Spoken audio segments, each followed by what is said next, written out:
Adapun tema kali ini adalah yaitu membangun peradaban Buleleng serta membuka cakrawala masyarakat Buleleng. Untuk itu kami ingin aplaus daripada peserta hari ini.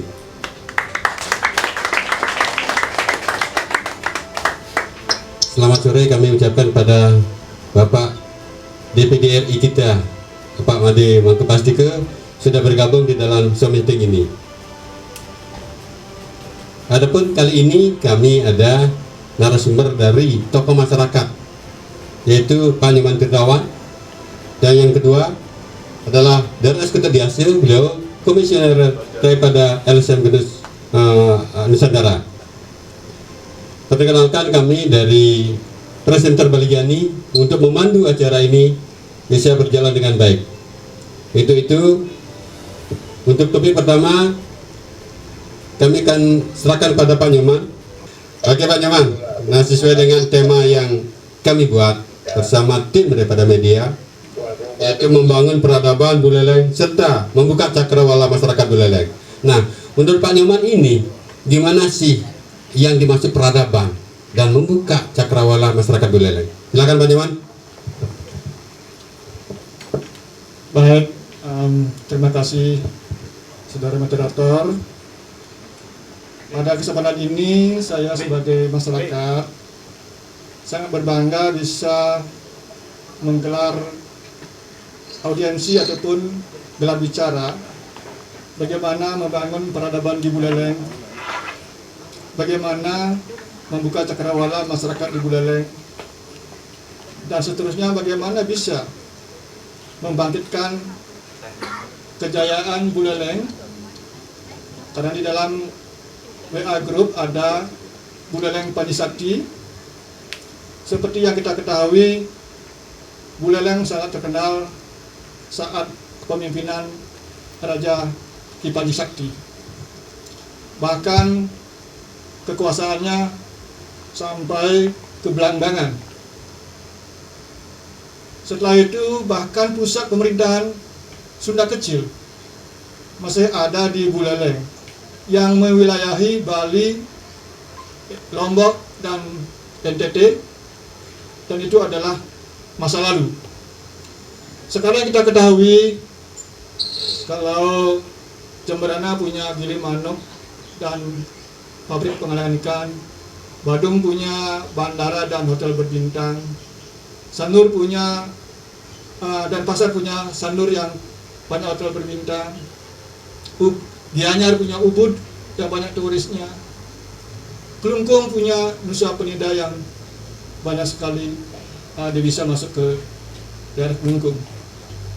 Karangasem punya Padang Bay dan juga bahan galian C yang cukup banyak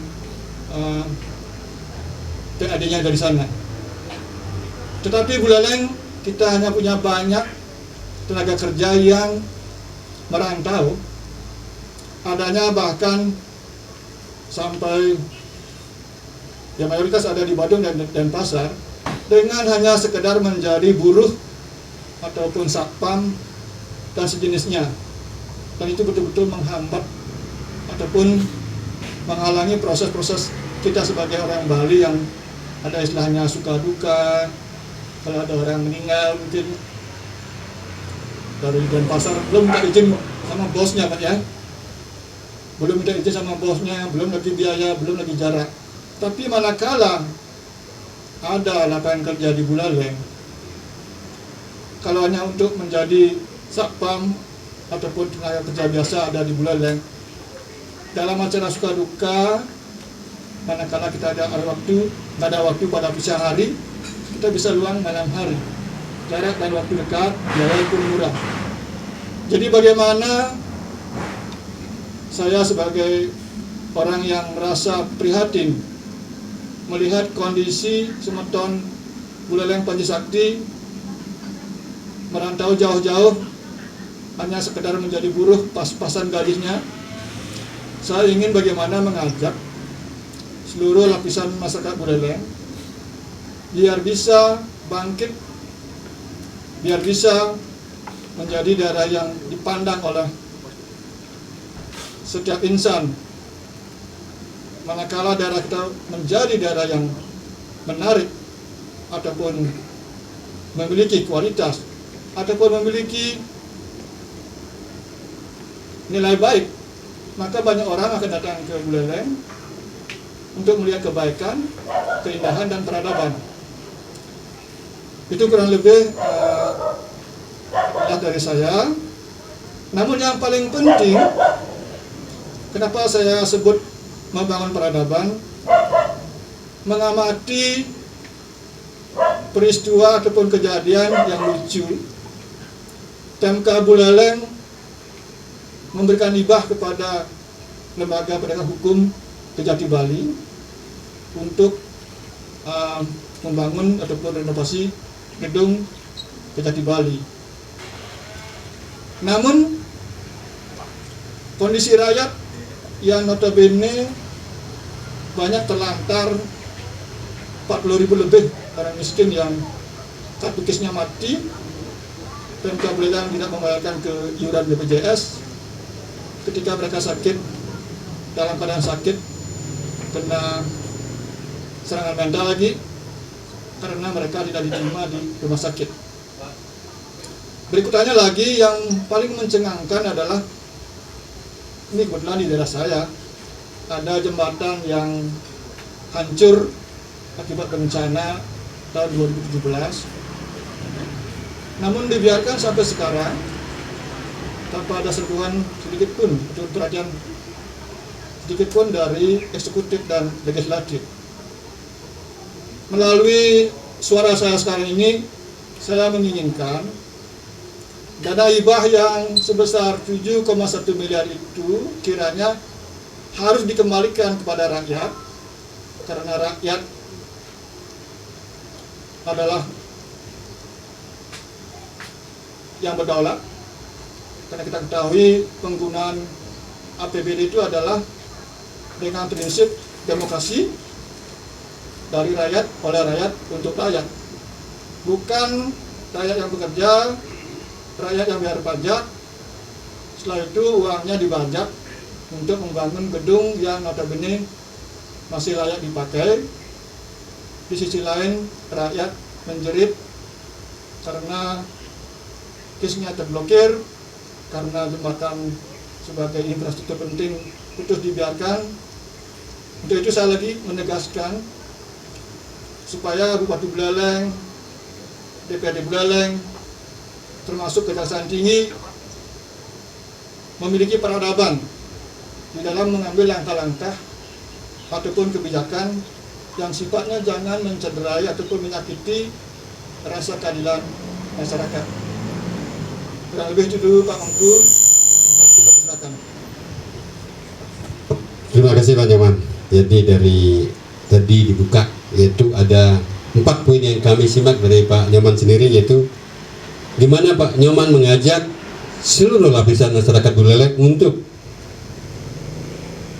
bersama-sama maju, bersama-sama membangun Buleleng, bersama-sama menjadikan Buleleng menjadi roh yang betul-betul roh kiberatisasi kembali bersemi. Untuk itu, yang kedua, tadi disimak juga bahwa ada regulasi daripada Pemka Buleleng memberikan hibah terhadap jadi kantor Kejaksaan Tinggi Bali sejumlah 7,1. Padahal secara data statistik bahwa Buleleng ini JKN case-nya tuh lebih 40.000 masih dalam artian mati. Nah, untuk itulah lebih baik dana yang begitu besar dipergunakan untuk kepentingan masyarakat Buleleng. Betul nggak? Yang ketiga kami simak, yaitu ada satu jembatan yang hancur. Semestinya ini skala prioritas, tapi ini dibiarin atau dibiarkan oleh Pemka Buleleng. Ini tak tahu pada regulasi yang dibuat oleh satu sisi oleh Pemka Buleleng, kita sama-sama simak di sini karena kita berhak untuk hak-hak kita sendiri. Betul nggak? Yang ketiga, harapan dari Pak Nyoman sendiri bahwa Pemkab sekarang yang dipimpin oleh PJ dan kedua DPRD dan penegak hukum, mari bersama-sama tegakkan supremasi hukum. Untuk itu untuk persingkat waktu, yang kedua kami berikan session kepada komisioner LSM Gema Nusantara Daerah Ketut Yase bahwa tempoh hari mengadakan satu laporan terhadap KPK terhadap penyelewengan atau penyalahgunaan daripada bupati yang dulu, yaitu langsung ke KPK. Silakan Pak Nyaman, Pak Ketut Yase, untuk waktu kami berikan. Terima kasih pada moderator atas kesempatan yang diberikan. Sebelum saya menyampaikan beberapa hal, izinkan saya menyampaikan pangawibati umat. Om Swastiastu. Selamat sore kepada Bapak dan Ibu semua. Saya perkenalkan diri dulu. Nama saya Ketut Yase, dan saya yakin Bapak Ibu tidak banyak yang mengenal saya, walaupun saya sebenarnya sempat menjadi anggota Orhiba, kalau tidak salah 2016, 2015 kalau tidak salah, sampai 2017. Karena 2017 istri saya meninggal Januari, sehingga saya kurang mendapatkan motivasi untuk aktif di Orhiba. Dan saya mengucapkan terima kasih banyak, Orhiba telah bisa membangun mental jiwa saya, dan sekarang dengan apa yang telah saya dapatkan di Orhiba, saya menjadi semakin kuat mental dan jiwanya. Kemudian saya lanjutkan sesuai dengan tema sore hari ini, yaitu membangun peradaban manusia, membangun peradaban Buleleng. Tentu kalau kita berbicara masalah peradaban, suatu bangsa, kemajuan suatu bangsa itu akan dipengaruhi oleh peradaban bangsanya, masyarakatnya. Kemudian membangun peradaban juga tidak bisa dilepaskan daripada unsur manusia. Oleh sebab itu, manusia dalam hal ini menentukan peradaban suatu bangsa. Faktor subjektifnya tidak lain hanya manusia. Tadi sudah disinggung bagaimana kita biar bisa membangun peradaban di Buleleng. Itu harus kita mulai dari masing-masing kita, dari masing-masing kita. Jadi mungkin kalau saya dengan keluarga kecil saya, dengan lingkungan saya, kemudian akan secara kumulatif menjadi kita se kabupaten, kemudian meluas, lebih luas lagi, akhirnya bangsa kita akan mendapatkan suatu kemajuan peradaban. Kemudian kenapa kita menyinggung harus kembali ke peradaban? Karena kita mengamati bahwa peradaban kita yang telah dibangun atau diwariskan oleh leluhur kita, pendiri Buleleng ini, telah mengalami degradasi yang begitu jauh, sangat jauh sekali dari apa yang beliau harapkan sebenarnya, pendiri Buleleng ini. Tadi sudah disinggung, di dalam kondisi masyarakat Buleleng yang masih miskin, yang masih tidak sehat, kemudian yang masih belum sejahtera, tetapi kepala daerah kita sudah harus memperhatikan yang lain dengan menelantarkan masyarakatnya yang masih miskin, yang masih tidak sejahtera, dan sebagainya dan sebagainya. Tadi disinggung ada 7,1 miliar uang APBD kita yang mestinya harus digunakan untuk membangun Buleleng, baik itu membangun fisiknya, membangun kesehatannya, termasuk membangun pendidikannya. Kenapa uang sebanyak itu harus dibawa keluar atau ke pusat dengan mengabaikan bahwa kondisi masyarakatnya masih miskin, masih tidak sehat, masih belum sejahtera. Nah, oleh sebab itulah pada kesempatan ini saya mengajak Bapak dan Ibu semua, ayo kita mulai membangun peradaban Buleleng ini dari diri kita masing-masing. Sehingga ke depan kalau kita sudah beradab, kita berharap akan mendapatkan pimpinan atau Bupati Buleleng 2024 yang juga beradab. Beradab dalam artian, kalau tadi saya menganalisa, salah satu faktor yang tidak beradab itu dengan menelantarkan kesejahteraan rakyatnya, dengan menelantarkan kesehatan rakyatnya, dengan menelantarkan infrastruktur yang masih rusak, jembatannya masih putus, tetapi membawa uang itu keluar daerah yang semestinya itu menjadi hak daripada rakyat Buleleng. Nah, ini sudah saya laporkan, kami selaku LSM sudah melaporkannya ke KPK. Mudah-mudahan KPK menindaklanjuti, sehingga harapan saya selaku LSM agar uang tersebut kembali dibawa ke Buleleng, atau walaupun sudah cair tidak akan dikirim ke sana, tetapi tetap digunakan untuk mensejahterakan masyarakat Buleleng, menyehatkan masyarakat Buleleng, meningkatkan pendidikan masyarakat Buleleng, dan seterusnya yang jelas untuk masyarakat Buleleng, tidak untuk pejabat atau instansi vertikal yang ada di pusat. Itu harapan saya. Makanya besar sekali harapan saya kepada Bapak Ibu semua, mari kita awali peradaban Buleleng ini dari kita masing-masing. Kalau kita semua sudah beradab, kita sudah meningkatkan peradaban kita, Buleleng secara keseluruhan akan beradab.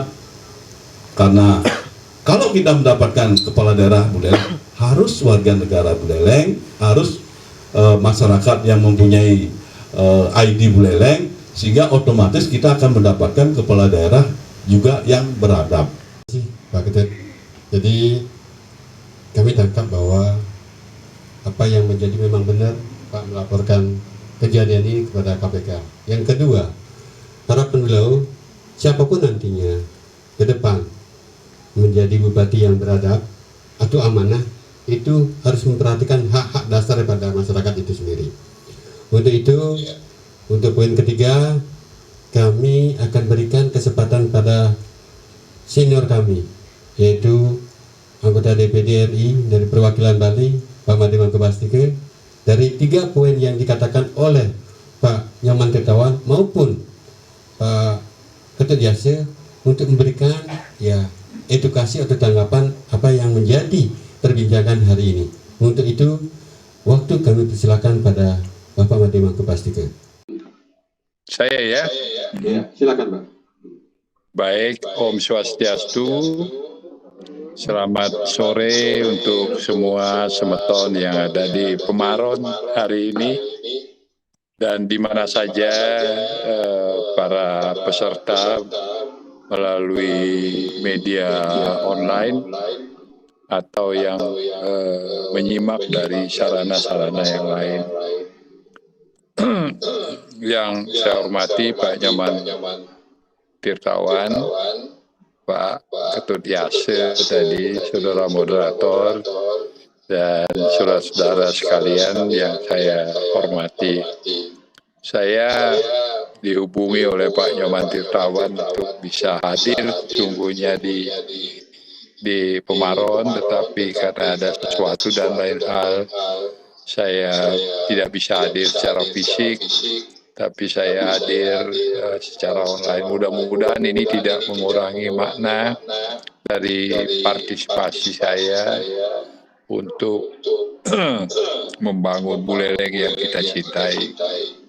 Saudara-saudara sekalian, saat ini kita memiliki momentum yang sangat bagus sebenarnya, karena kita akan melakukan pemilihan para pemimpin kita yang baru pada tahun 2024, yang dimulai dengan pemilihan para calon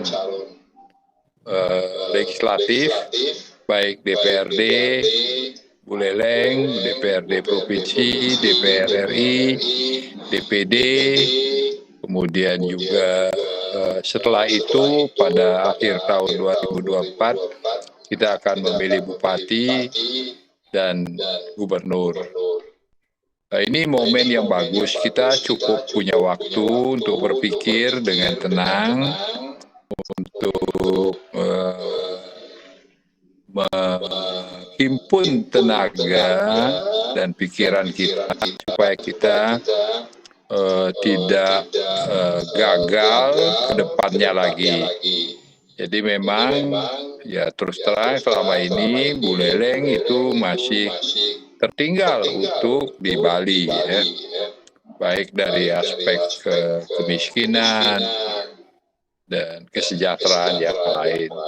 Walaupun sesungguhnya Buleleng ini wilayahnya paling luas di Bali. 25% dari wilayah Bali itu adalah Kabupaten Buleleng. Pantainya juga terpanjang. Dari mulai Tejekule sampai Sumber Kelampok kan. Panjang sekali. Kita juga punya ada 2 pulau, ya, satu pulau, Pulau Menjangan. Yang sebenarnya potensinya besar sekali. Hanya persoalannya berarti manajemen pengelolaan sumber daya yang ada ini mungkin kurang tepat.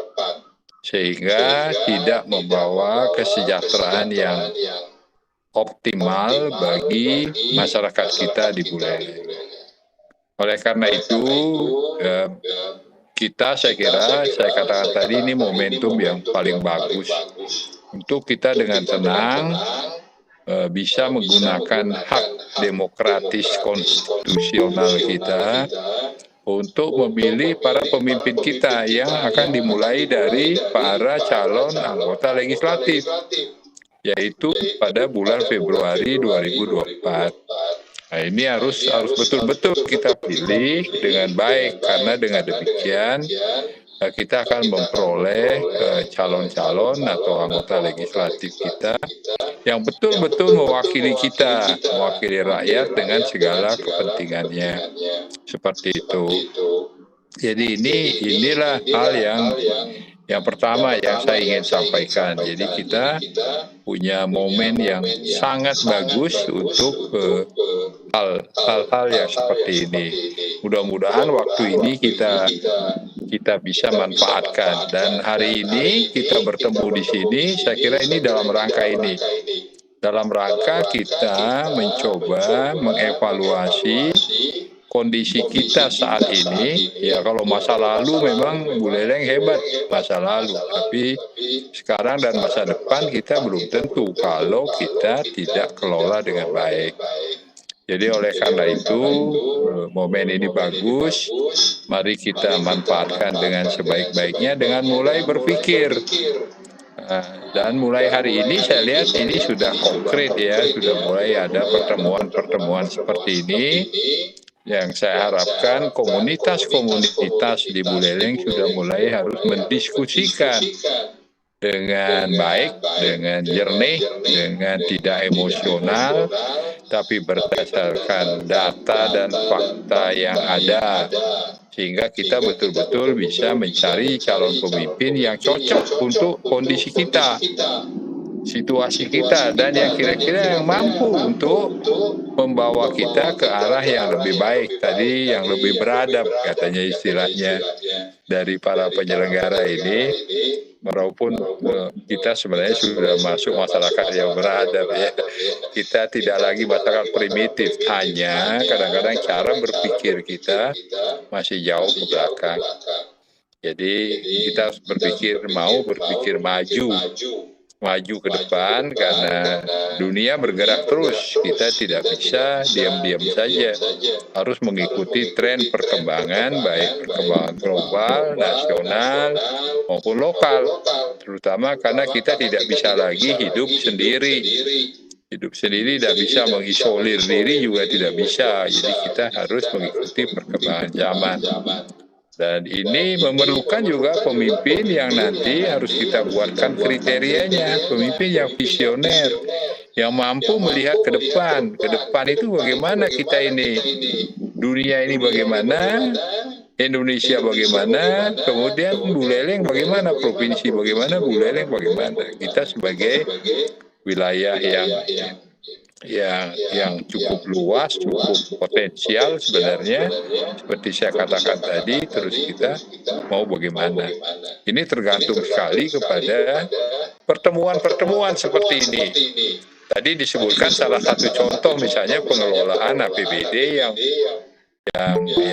tidak semestinya seperti itu. Jadi, tapi ini tidak akan terjadi kalau pemimpinnya memiliki sense of crisis, mengerti persis permasalahan daerahnya.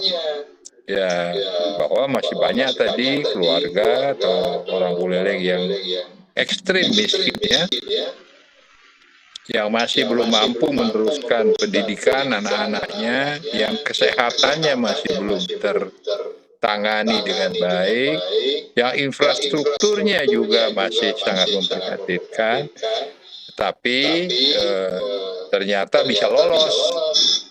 Satu hal yang seperti itu, dan ini saya kira peran juga dari para anggota legislatif yang menyetujui, karena proses APBD itu kan saya kira Pak Nyoman Tirtawan sangat tahu bagaimana proses penyusunan suatu APBD, dimulai dari konsep umum anggaran, KUA, kemudian ada PPAS istilahnya, kemudian ini teman-teman yang akan berbicara mengenai pengelolaan anggaran harus menurut saya betul-betul paham bagaimana proses penyusunan anggaran itu sampai jadi APBD, kemudian menjadi DPA namanya, daftar program dan anggaran, dan kemudian menjadi kegiatan di lapangan seperti apa, proses eksekusinya bagaimana dan sebagainya. Dan ini harus mulai dari KUA itu, kebijakan umum anggaran itu.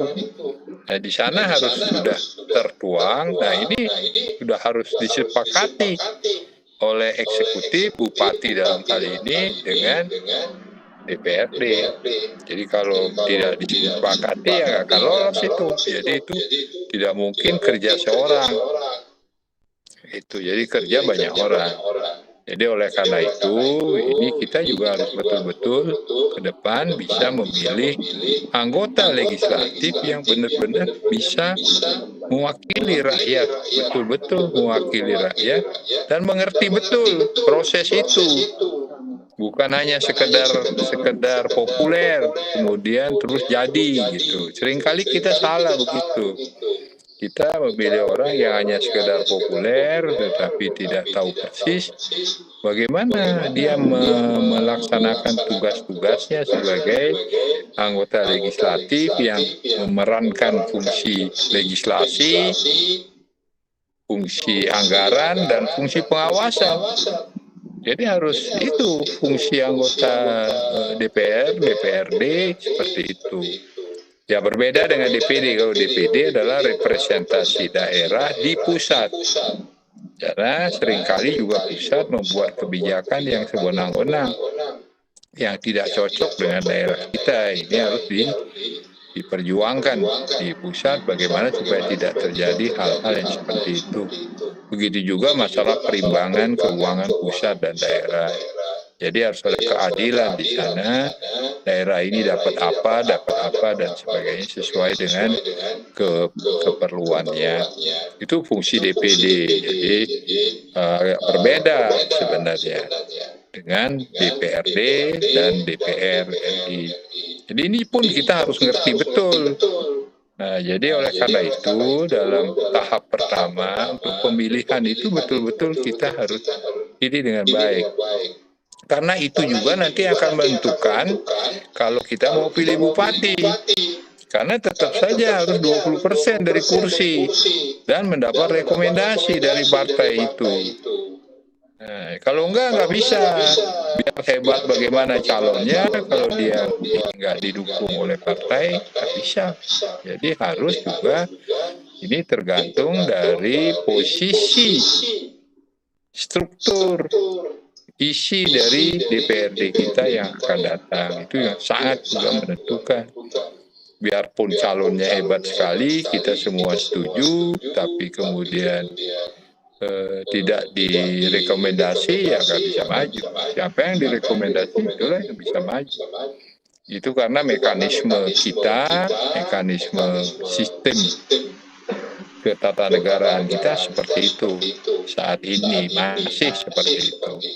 Jadi oleh karena ini juga saya harapkan betul-betul teman-teman mulai menyusun langkah-langkah strategis untuk ke depan itu seperti apa. Ya memang ada kasus-kasus seperti sekarang, ya silakan teman-teman dari lembaga swadaya masyarakat, LSM, komunitas-komunitas untuk memperjuangkan itu. Karena seringkali masalah politis tidak persis sama dengan masalah hukum. Ini juga harus kita pertimbangkan dengan baik. Jadi saran saya tadi mulai kita buat pertemuan-pertemuan seperti ini, simekrame lah namanya. Mungkin paling baik karena kita sesuai dengan adat istiadat kita, ada simekrame, tapi tujuannya adalah menyatukan pikiran kita untuk mampu nanti menghasilkan, karena itu sangat menentukan ya. Jadi kemajuan suatu daerah itu sangat ditentukan oleh pemimpinnya, sangat ditentukan, tidak bisa tidak. Jadi oleh karena itu, karena dia yang menyusun sumber daya dan mengelola sumber daya. Tadi APBD misalnya yang menentukan kan ya bupati dan DPRD yang menentukan itu. Ya berapa orang itu? Kan itu yang menentukan. Oleh karena itu sekali lagi harus dipilih betul-betul orang-orang yang memang paham betul itu. Nah sekarang barangkali juga berikutnya kita harus identifikasi bagaimana kondisi masyarakat Buleleng saat ini. Misalnya berapa angka kemiskinan, siapa saja itu di daerah mana saja, desa mana saja, bagaimana kedalaman kemiskinannya, mengapa dia miskin seperti itu. Sehingga dengan demikian bisa dicari solusinya. Nah, calon-calon kita yang akan kita pilih minimal ngerti itu. Dia harus ngerti, dia harus bicara. Itulah sebabnya mereka juga harus menyusun visi dan misi. Ya memang sering diplesetkan, misi PIS apa sing kan gitu, bukan begitu. Kalau begitu modelnya, maka kita pasti memilih orang-orang yang salah. Pasti. Akibatnya ya salah pasti. Dan itu akan membawa kesengsaraan untuk berikutnya lagi. Jadi harus kita cari orang yang memang mengerti situasi dan kemudian punya solusi. Apa solusi dia sekarang melihat kondisi Buleleng yang seperti sekarang ini misalnya. Daerahnya relatif kering misalnya, banyak yang kering. Tetapi kalau saya lihat bisa saya katakan tadi, daerah ini sangat luas yang bisa juga mempunyai potensi untuk menghasilkan sesuatu yang berharga, termasuk pantainya yang begitu panjang misalnya. Ya mungkin pariwisata sih boleh ya, tetapi mungkin tidak akan segemerlap di Bali Selatan karena sudah terlalu jauh ketinggalan kita. Dulu kita tidak punya hotel berbintang di Buleleng, di wilayah Bali Utara, karena memang tidak boleh. Nah, setelah RT RWP yang tahun 2009 kalau nggak salah, mulai diizinkan. Jadi kalau tidak diizinkan, hanya ada hotel-hotel melati seperti itu. Jadi oleh karena itu ada kebijakan dulu memang bahwa daerah-daerah yang dikembangkan untuk pariwisata adalah daerah-daerah Bali Selatan memang seperti itu. Nah itu sekarang sudah berubah sebenarnya, sudah bisa. Cuman kita juga harus pikir pariwisata seperti apa. Nggak mungkin kita bersaing dengan apa yang ada di Ubud misalnya, nggak mungkin. Nah, ini juga harus dipikirkan dengan baik. Atau yang di Kute, atau yang di Nusa Dua, atau yang di mana. Kita nggak mungkin bisa bersaing dengan mereka. Sudah terlalu jauh ketinggalannya. Nah, kita harus realistis, idealis boleh, tapi realistis harus. Nah, itu jadi oleh karena itu tadi saya katakan harus tahu persis mengidentifikasi apa masalah kita. Buleleng itu nanti ya saya ikut juga membantu memikirkan barangkali sepengetahuan saya tidak tahu 100%. Yang tahu pasti saudara-saudara sekalian yang udah bertahun-tahun tinggal dan hidup di Buleleng pasti mengerti betul. Sesungguhnya apa sih yang terjadi? Kenapa kita miskin? Banyak yang miskin. Kenapa kita banyak yang tertinggal? Seperti itu. Seperti dikatakan tadi, kalau merantau kemana jadi buruh gitu kan. Itu kan kurang, menurut saya ya kurang enak didengarnya itu kayaknya. Jadi kurang baik. Hasilnya cuma sedikit, habis untuk kos. Karena dia harus kos, saya dengar begitu. Banyak yang tukang ukir di Tegalalang, Gianyar itu banyak orang dari Buleleng. Tapi uangnya habis karena dia harus kos. Berapa sih penghasilannya gitu. Jadi pulang juga nggak bawa apa-apa. Ya, seperti itu. Jadi oleh karena itu, betul-betul kita harus hitung dengan cermat apa potensi yang bisa kita kembangkan. Jadi tidak hanya sekedar, kemiskinan harus diberantas, kita harus beradab, tapi caranya bagaimana? Nah, ini barangkali harus kita tanyakan kepada calon-calon pemimpin kita itu. Caranya bagaimana? Programnya apa? Karena itulah yang nanti akan dituangkan di dalam APBD sampai menjadi DPA dan jadi menjadi program. Karena kita hanya mengandalkan APBD. Kalau yang lainnya agak sulit. Misalnya kita untuk menarik investor dari luar, orang juga berhitung. Mau invest di wilayah Buleleng ini kira-kira duitnya balik apa enggak kan gitu kan. Gitu. Jadi biarpun di selatan sudah dilarang moratorium pembangunan hotel dan sebagainya, tapi terus saja terjadi. Kita arahkan untuk ke Buleleng, untuk ke Karangasem, ke Jembrana, mereka nggak mau karena hitung-hitungan kalkulasi komersialnya tidak memenuhi. Itu persoalannya. Nah, begitu juga misalnya kita ribut soal bandara, hitung-hitungan komersialnya belum ketemu, itu persoalannya juga. Tidak semudah itu, jadi makanya cukup lama, belum lagi ada alasan-alasan non teknis lain. Yang kadang-kadang kita sendiri belum apa-apa sudah ribut di barat, di timur, di barat, berkelahi dulu, sehingga investornya pun takut juga mau datang. Jadi itu juga perlu kita pikirkan. Kita harus jadi orang yang beradab tadi, betul juga. Jadi tidak perlu kita persoalkan dulu kalau kita tidak tahu persis bagaimana ini.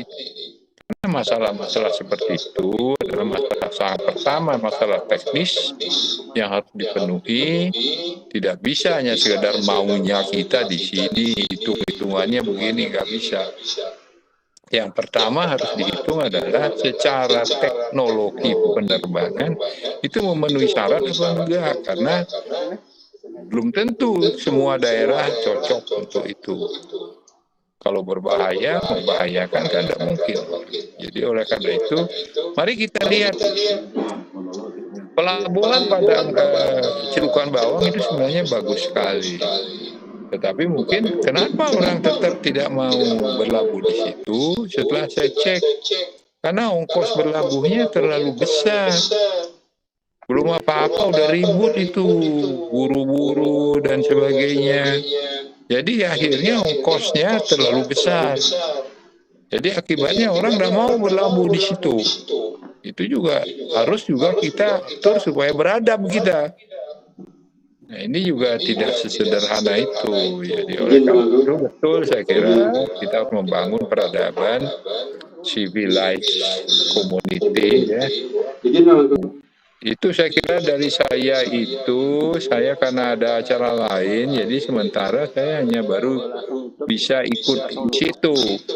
Dan supaya ada janji politik ya, ada menurut saya nanti kalaupun sampai kita kepada menuju kepada mengerucut kepada orang-orang yang terpilih, menurut saya harus ada janji politik, misalnya keterbukaan. Jadi komunikasi dengan masyarakat harus terus dijaga, dihidupkan. Tidak boleh, karena ciri satu masyarakat demokrasi itu adalah ada transparansi, ada akuntabilitas, dan ada partisipasi publik. Kalau itu tidak ada, mesti ditambah lagi dengan kemerdekaan pers, kemerdekaan menyampaikan pendapat. Ya itulah, itu tertuang harusnya dalam pertemuan-pertemuan rutin antara para pemimpin dengan masyarakat yang dipimpinnya. Jadi sebelum dari teman-teman semua di sini yang hadir untuk sesi pertanyaan, kami dulu dari peserta ya, ini perlu juga karena ini juga untuk kepentingan masyarakat Buleleng juga. Ya, terima kasih atas waktunya. Nama Pak? Nama saya Ketut Sare, asal dari Desa Panjanam, Kecamatan Sukesardi, Kabupaten Buleleng. Nah, dengan tidak mengurangi rasa hormat, kami langsung saja. Jadi apa yang disampaikan tadi di dalam pertemuan semacam ini, mungkin kedepannya cuma harapan dari saya selaku anggota masyarakat, hal-hal semacam ini perlu ditindaklanjuti dan dilanjutkan di berbagai masyarakat agar masyarakat itu paham dan mengerti bagaimana sih perkembangan daripada pemerintahan kita di Buleleng. Itu yang pertama.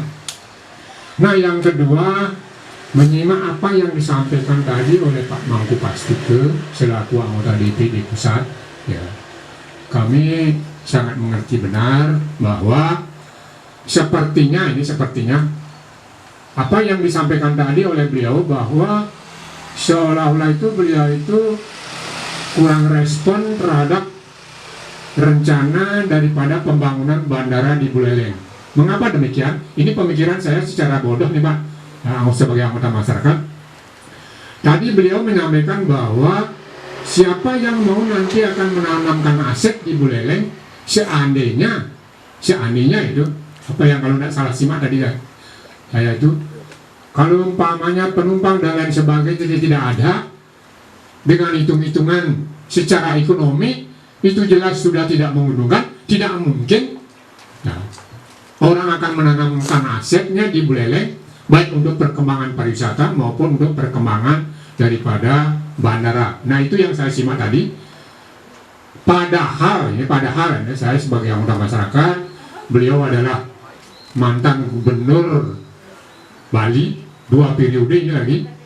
Sedangkan pada masa-masa beliau juga getol sekali memperjuangkan bandara yang ada di Buleleng, dan beliau adalah putra Buleleng. Nah, beliau juga putra Buleleng. Nah, sekarang tadi saya simak sepertinya apa yang menjadi harapan masyarakat kok tidak ada reaksi keras daripada beliau untuk memperjuangkan bagaimana bandara di Buleleng itu harus betul-betul terwujud. Padahal yang saya dengar baik lewat media massa dan lain sebagainya beberapa bulan atau beberapa tahun yang lalu bahwa proyek yang berskala besar, itu berskala nasional seperti itu di Buleleng katanya di stop. Apakah itu benar atau tidak? Kami selaku masyarakat kan tidak tahu. Nah, oleh karena itu persis apa yang tadi disampaikan oleh Pak Mangku Pastike bahwa untuk menanamkan asetnya itu para kontraktor, para pebisnis, para yang punya modal otomatis berpikir sekian kali untuk menanamkan modalnya di Buleleng. Jangan-jangan kalau kita menanam modal di Buleleng yang jumlahnya triliunan, sing ada nanyiwo, bandara kosong, rugi total. Mungkin begitu pandangan daripada saya. Nah, sudah itu yang selanjutnya masalah adab dan beradab. Mungkin kalau kami simak, kami artikan bahwa beradab itu berasal dari kata adab, kalau tidak salah, adab. Kalau manusianya sudah beradab dan adab, kira-kira juga gampang sekali Pak. Nah, sananya orang ke istilahnya korupsi ya, karena sudah menyadari dalam dirinya kita sebagai manusia yang beradab, punya tanggung jawab kepada masyarakat.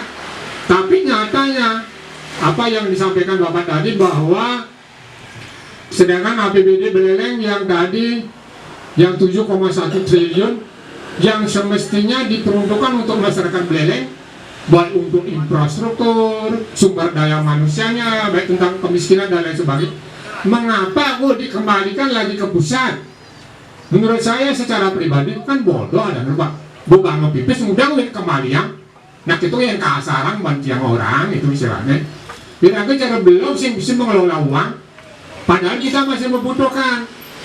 Ya dia ada namanya jadi pipis, dia pipis ini akun ini, itu pasti kangen. Sih mungkin dia ketolak padahal kira-kira lu kewa gitu modelnya. Nah seperti itulah kira-kira. Nah mudah-mudahan tadi apa yang disampaikan juga oleh Pak Mangkut yang garis bawahi, kedepannya kalau memilih calon legislatif atau anggota dewan, kadang-kadang tadi sudah disampaikan bahwa masyarakat itu karena kurang beradab, diiming-imingi uang mencari jalan ini, keadaan ekonomi ini, asal subuh banget saya ketalian, satu sekalian, oke, itu kadang-kadang Pak di masyarakat. Nah oleh karena itu, untuk menghilangkan image dan pemikiran-pemikiran semacam itu, itulah perlu sekarang kita perangi. Bagaimana caranya Pak? Kita turun ke bawah menyampaikan hal-hal semacam itu kepada masyarakat. Bagaimana ke depannya masyarakat Buleleng agar begini. Nah tadi bilang disampaikan oleh Pak Mangku, di samping kita ada usulan dan ini harus ada istilahnya saran, solusi yang terbaik. Jangan ada misi dan visi, misi pipis. Apa orang baru dong? Misi dan visi, misi pipis. Fishing ada. Misi pipis yang ada misi gitu. Nah seperti itulah itu istilahnya.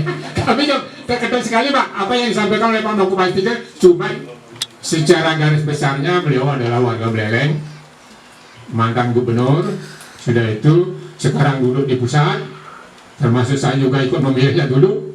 Tetapi nyatanya setelah di pusat adi kok sing ade nak ke Buleleng adi hitungan itu istilahnya, padahal dia warga Buleleng.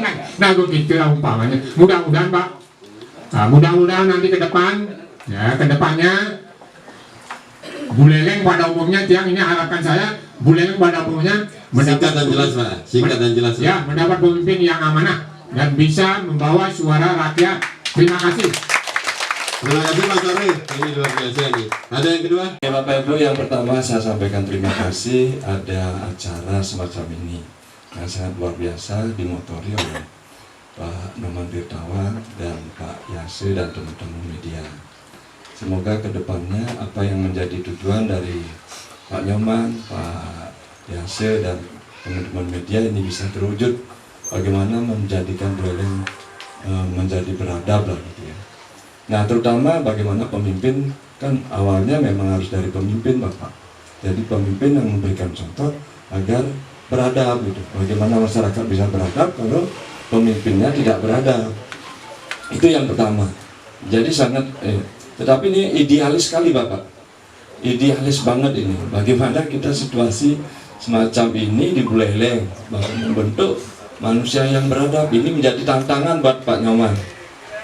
Nah, semoga Pak Nyoman sudah punya apa yang mesti dilakukan oleh Pak Nyoman agar menjadi pemimpin yang beradab, membentuk masyarakat Buleleng yang beradab, sehingga pembangunan Buleleng menjadi lebih baik, lebih maju. Nah, ini menjadi tantangan PR buat Pak Nyoman ya.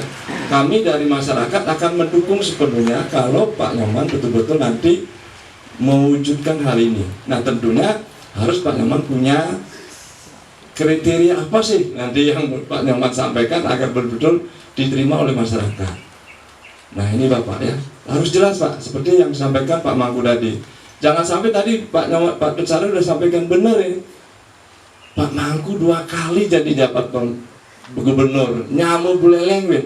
Apa yang beliau buat di Buleleng? Ampun nih.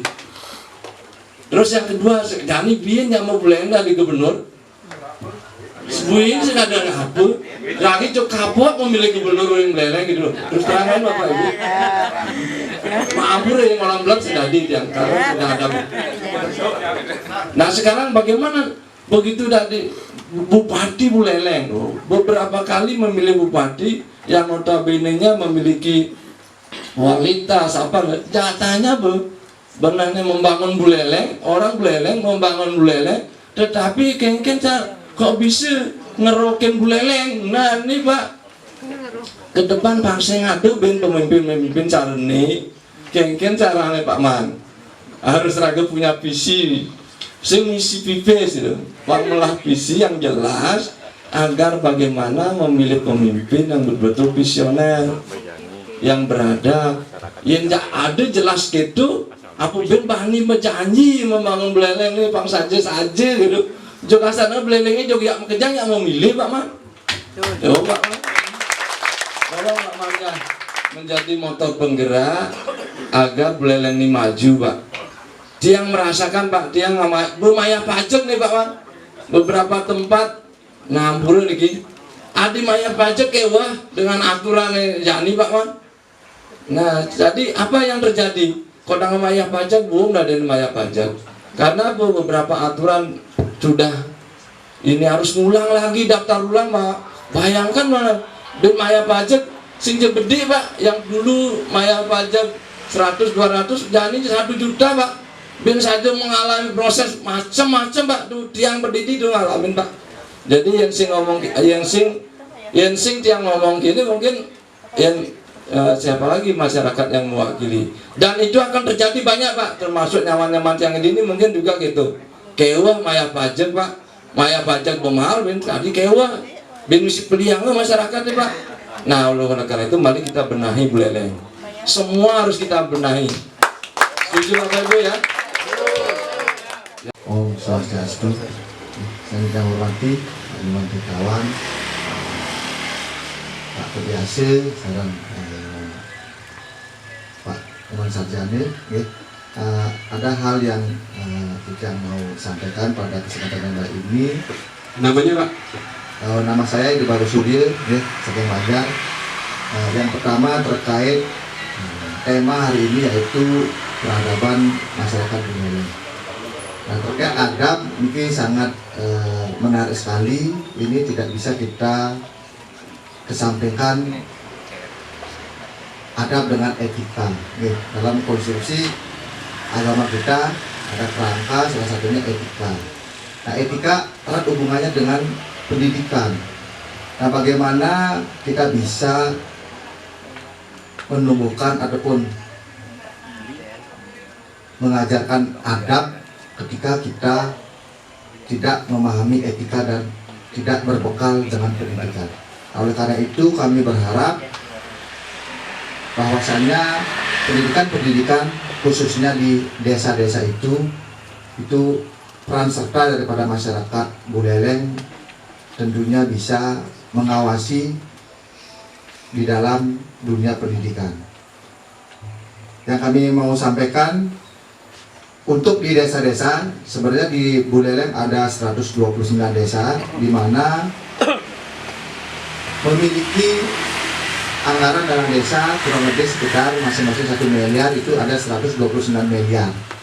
Yang sementara ini, mohon maaf, peran serta daripada masyarakat terkait pembangunan desanya masing-masing itu minim. Kebetulan Ditang juga sebagai Ketua Prokom BPD di Kabupaten Buleleng. Sebenarnya hal tersebut bisa diakomodir untuk mensupport daripada dunia pendidikan. Seperti halnya setiap desa sekarang itu diwajibkan untuk mendirikan PAUD dari dana desa. Nah, itu menunjang daripada apa yang menjadi tema hari ini. Nah, Ditang sendiri melihat pendidikan di desa-desa itu, mohon maaf, ini semakin mengalami degradasi. SD itu kadang-kadang belum bisa baca, belum bisa tulis. Nah, bagaimana kita bisa mengarah ke tema ini terkait peradaban masyarakat Buleleng, sementara pendidikan sendiri mengalami degradasi di desa-desa. Kemudian terkait dengan perilaku, mohon maaf, ini kebanyakan kita melihat di desa-desa, tidak semua, ini terkait dengan budaya minum minuman keras. Nah, ini sebenarnya sangat-sangat mengganggu daripada perencanaan peningkatan peradaban daripada masyarakat. Bagaimana bisa pikiran kita jernih, pikiran kita tenang dan beradab ketika kita dicekoki, mohon maaf, dengan minuman-minuman yang tidak normal. Belum ada satupun yang namanya proyek atau bangunan yang bisa membuat bangga orang Buleleng. justru membuat kita prihatin. Kemarin meresmikan yang namanya pelabuhan di Pulau Nusa, Sanur, dan di Kuta untuk VIP rooms. Kembali lagi, 2 kali punya gubernur dari Buleleng, kita bertele-tele untuk mendapatkan sebuah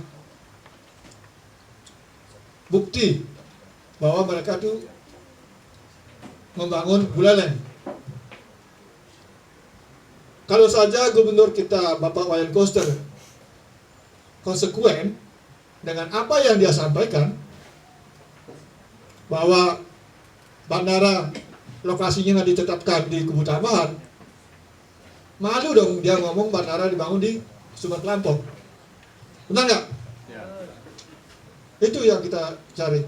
Jadi sekali lagi, mudah-mudahan, saya juga di ring 1 di bandara itu ya, saya juga di ring 1. Mudah-mudahan sih Desember ini sudah turun penlock, mudah-mudahan doakan. Apa angsur, sementara lagi, pada dari buruh, menggaji pas-pasan, ngoyong joh, ngutang keluarga, ngejohin keluarga, pada hidup pas-pasan. Manakala Aston Kare, bandara di Bali Utara di Laut Kubu Tambahan terbangun, saya jaminkan kemajuan Buleleng, kebangkitan bumi Padi Sakti akan tiba pada saatnya. Nih. Itu dari Pak Darmayasa, dari Pak. Apa namanya? Master plan-nya ada, Pak? Bisa gitu, Pak? Itu nanti ya. Bisa ada kok. Nanti ini dia jawab dulu. Pokoknya doakan Desember ini sudah ada penlock bandara Bali Utara. Terima. Pertanyaan dari Pak Ketut Darmayasa, masalah bagaimana pemimpin yang amanah apa saja. Saya mengajak semeton warga Oriba dan lain-lain, kembali lagi untuk mendoakan supaya Buleleng khususnya Bali dan Indonesia diberikan anugerah pemimpin sejati amanah. Saya menyimak di dalam uraiannya tadi. Kalau tadi saya menyampaikan kita mulai dari diri kita masing-masing membangun peradaban, tetapi Pak Mangku tadi kepala daerahnya harus memberi contoh dulu kepada masyarakatnya. Jadi kalau kita berpikir antara ayam dan telur itu, kalau saya berpikir kalau kita sudah beradab, semua masyarakat Buleleng sudah beradab, kalau kita memilih siapapun dia yang kita pilih pasti beradab, pasti amanah. Kalau menurut saya ya sama aja sebenarnya. Kemudian saya juga mengamati ketimpangan yang ada di antara kita di utara dengan di selatan. Beberapa hari lalu Presiden kita Pak Jokowi meresmikan 3 pelabuhan dan 1 ruang VVIP di Bandara Ngurah Rai. Pelabuhan itu ada yang di Nusa Ceningan, ada yang di Nusa Penida, ada yang di Sanur. Kemudian VVIP ada di Airport Ngurah Rai. Kemudian apa yang bisa diresmikan di Buleleng? Itu saja sudah mencerminkan bahwa kalau di selatan terus dibangun, kemudian di Buleleng tanpa ada pembangunan, karena tidak ada pembangunan makanya tidak diresmikan. Ini membuat ketimpangan yang semakin curang antara Bali Utara dan Bali Selatan. Padahal gubernurnya dari Buleleng. Kita hanya dihadiahi shortcut, itu pun program sudah beberapa tahun lalu, itu sampai sekarang belum selesai. Ya. Oleh sebab itu, saya terus terang selaku masyarakat Buleleng merasa cemburu dan iri gitu. Karena hal ini kalau tidak kita perjuangkan, tentu kita akan semakin terdegradasi, semakin mundur kita, semakin terkebelakang kita. Kemudian saya mengamati pemimpin kita yang baru saja menyelesaikan masa baktinya, yang seperti apa yang saya sampaikan tadi, ada dana 7,1 miliar dibawa diberikan ke pusat dalam bentuk bantuan hibah barang. Nah, kalau demikian saja bupatinya, kepala daerahnya yang tidak sensitif seperti apa yang Pak Mangku bilang, sense of crisisnya kecil sekali, tidak ada itu. Nah, itulah yang kita perjuangkan ke depan agar jangan sampai kita mendapatkan kepala daerah seperti itu. Kenapa saya tadi bilang peradaban harus dibangun dari diri kita sendiri? Karena sudah menjadi rahasia umum, setiap pilkada atau pemilu masyarakat itu dikasih uang sehingga memilih siapa yang memberikan uang. Nah, inilah peradaban, inilah yang kita kikis sebenarnya. Ini yang mau kita kikis ke depan. Kalau itu terus terjadi sampai kapanpun, tetap kita akan mendapatkan pemimpin yang tidak mempunyai peradaban seperti yang kita harapkan. Tidak amanah dia. Karena mereka sudah membeli suara kita, suara rakyat. Padahal rakyat itu, suara rakyat itu adalah suara Tuhan.